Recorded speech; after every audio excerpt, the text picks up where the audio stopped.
Good afternoon. I want to call to order the meeting of the Corporate Governance Committee, please. Mr. Kurz, are there any speakers? Yes, we have one public speaker, Jason Anthony. Mr. Anthony?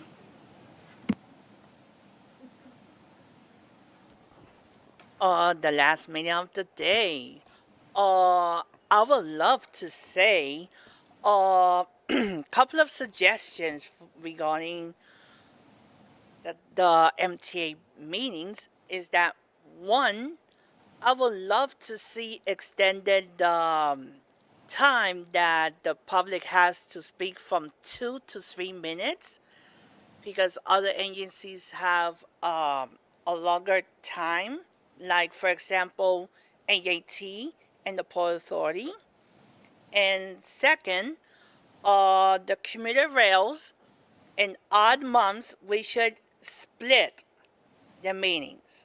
So in odd months we should divide Metro North and Long Island Railroad, because it provides us more time to discuss in depth what's the issue that has each agency instead of having it jointly. I don't know if Rhonda Herman agrees in that, because she covers Metro North. If Kevin was here, he will agree with me that we will cover in depth more issues regarding Long Island Railroad.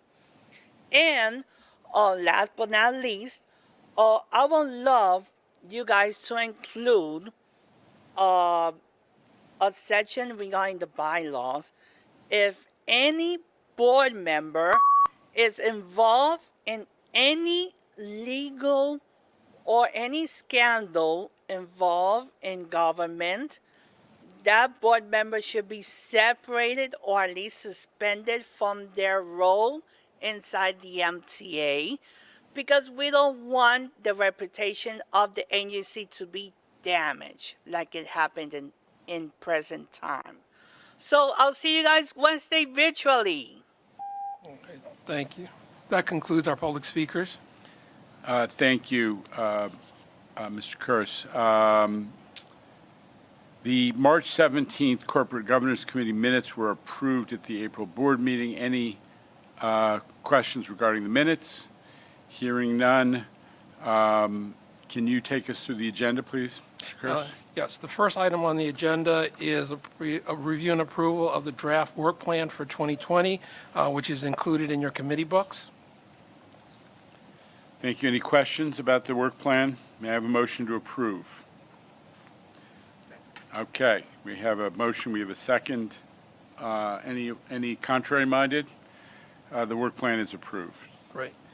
Next on the agenda is the review of the MTA bylaws. Each year, this committee reviews the MTA bylaws.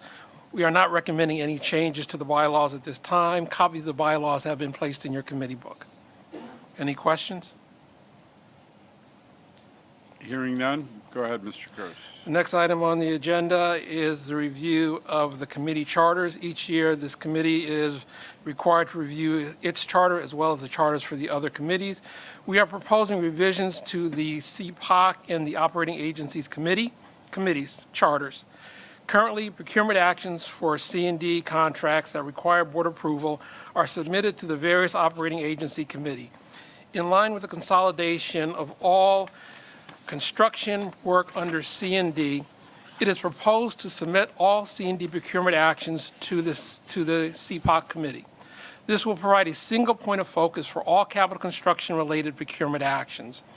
The proposed revisions to the charters: 1, eliminates the language in the operating committee charters that refer to monitoring capital projects. 2, limits the committee's responsibilities to non-capital contracts. And 3, removes the oversight of C&D. These responsibilities will be assumed by CPOC. C&D will present its procurement actions to CPOC for review and referral to the board for approval. Thank you. Any questions about these adjustments? May I have a motion to approve? Mr. Lynn, second from Madam Herman. All in favor? Any opposed? Matter is approved. Next on the agenda is the governance guidelines. Each year, this committee is required to review the governance guidelines. We are not recommending any changes at this time. Copies of the guidelines can be found in your committee book. Any questions? Okay, we're working our way through this agenda quickly. Keep going, Mr. Kurz. Yes. Next on the agenda is the all-agency codes of ethics. Each year, this committee is required to review the MTA Code of Ethics as well as the board member Code of Ethics. We are not recommending any changes at this time. Copies of both codes have been placed in your committee books. Any questions? Hearing none, bring it home, Mr. Kurz. Finally, on the agenda is approval of policies as required by Public Authorities Law. Public Authorities Law, Section 2824, requires the board adopt certain policies. We have no policies for the board or this committee's approval this month. That Okay. concludes the agenda. All right, and I'm pretty sure we're under 8 minutes. That concludes our agenda. May I have a motion to adjourn? Mr. Lynn, seconded. We are adjourned. Thank you so much. My record is 5.